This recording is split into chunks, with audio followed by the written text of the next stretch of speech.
Okay, dear. If the title of this reading made your stomach drop a little, just slightly, before you even clicked, I want you to know that's not an accident. That's not clickbait doing its job. That's some part of you recognizing something it already knew. I'm Emma, and today's reading is a little different than usual. We're going deep, dear, into what it actually means to be someone whose consciousness has shifted in a way most people around you simply can't see or understand yet. This isn't about being special in an ego sense. It's about something quieter and, honestly, something a lot more real than that. Settle in, because this one's going to take some time to unpack properly. 10 cards today, each one holding a piece of this. If you're new here, welcome. Subscribe if this lands, because we go deep like this often. And as always, dear, take only what resonates. Let the rest go. Let's pull the cards. Okay, let's begin. The confirmation. Why this title made your stomach drop. Dear, I want to start here because I think it matters. You are not imagining the things happening to you. You are, in a very real sense, living proof that human consciousness is shifting right now, in real time, through people exactly like you. There are experiences you've had that you simply cannot explain to anyone else. And I mean that literally, dear. You've tried.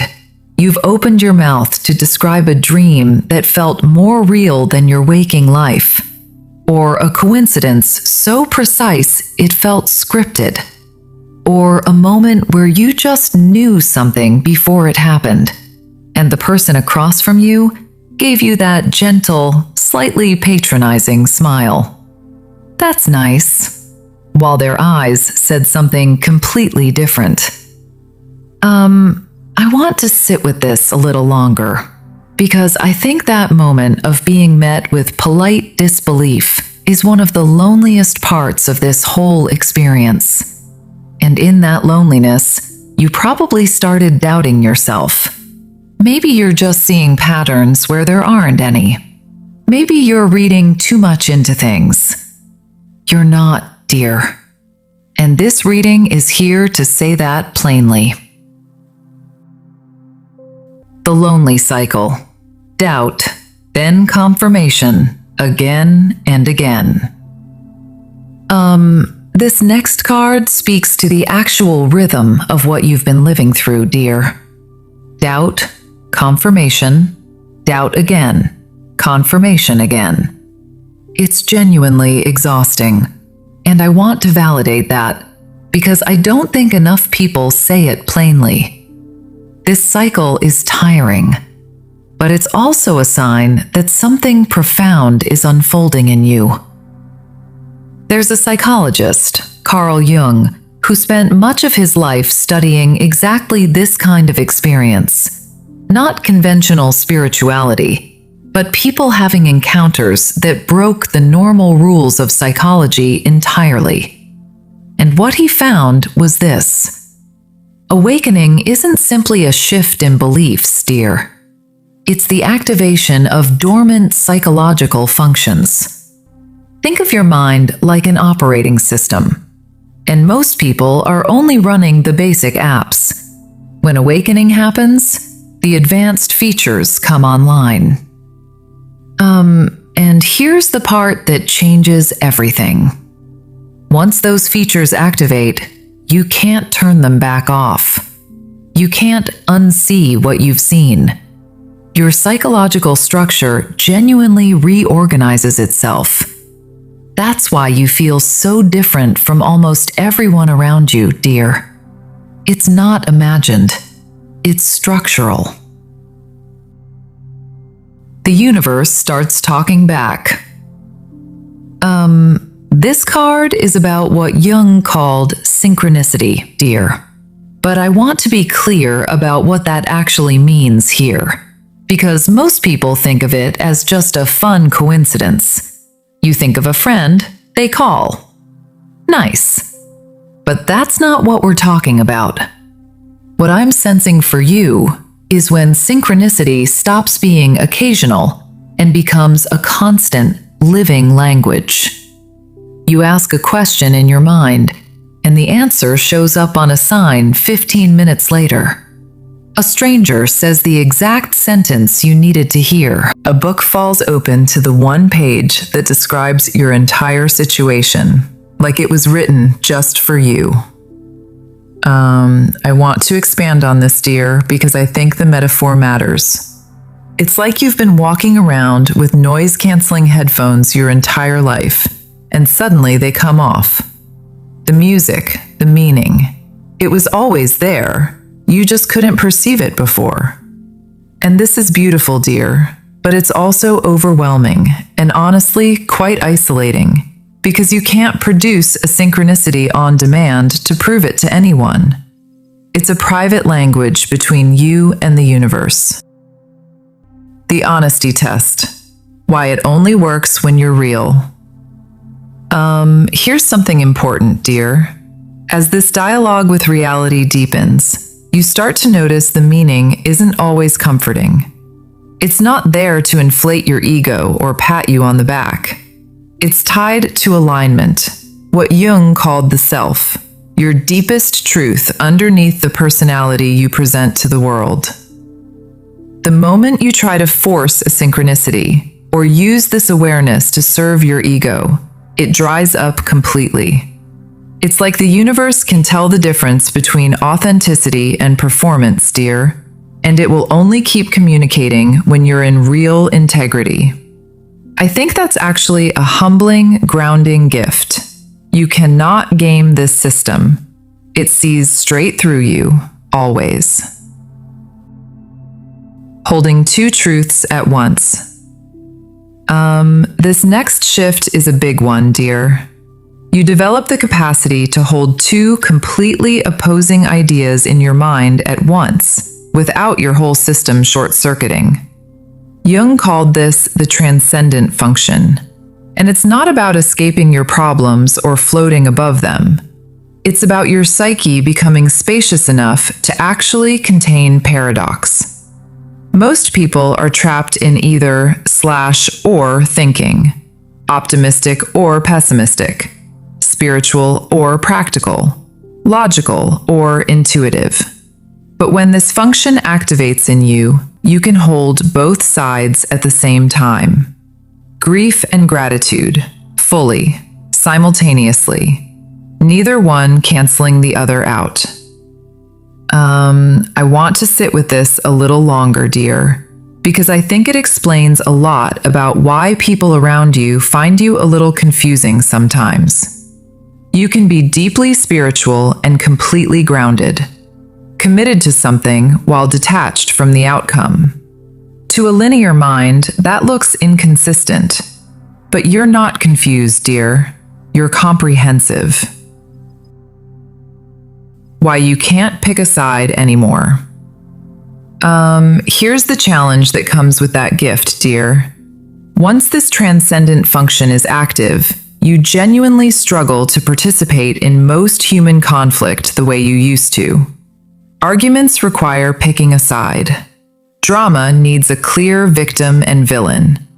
And you simply can't do it anymore, because you can see the truth and the shadow in every position. This makes you difficult to recruit into anyone's cause, dear.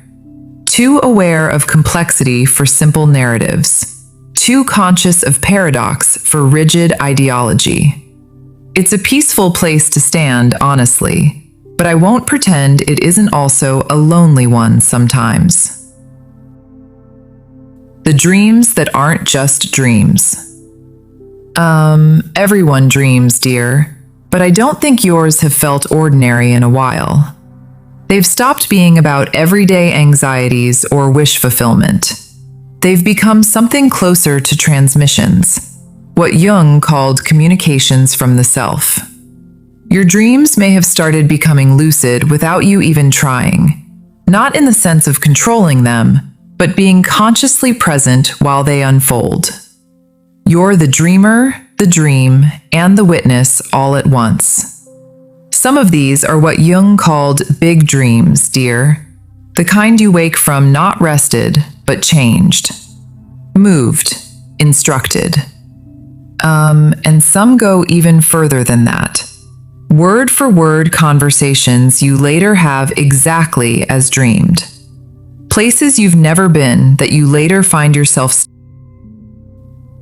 when the dream world feels more home than home. I want to be gentle here, dear, because this next part is tender. For some of you, your dream life has started to feel more meaningful than your waking one. You look forward to sleep, not for rest, but for a kind of reunion with something that feels more real than daylight. There's a strange kind of homesickness in that, dear, for a place you can't quite name, that you only visit at night.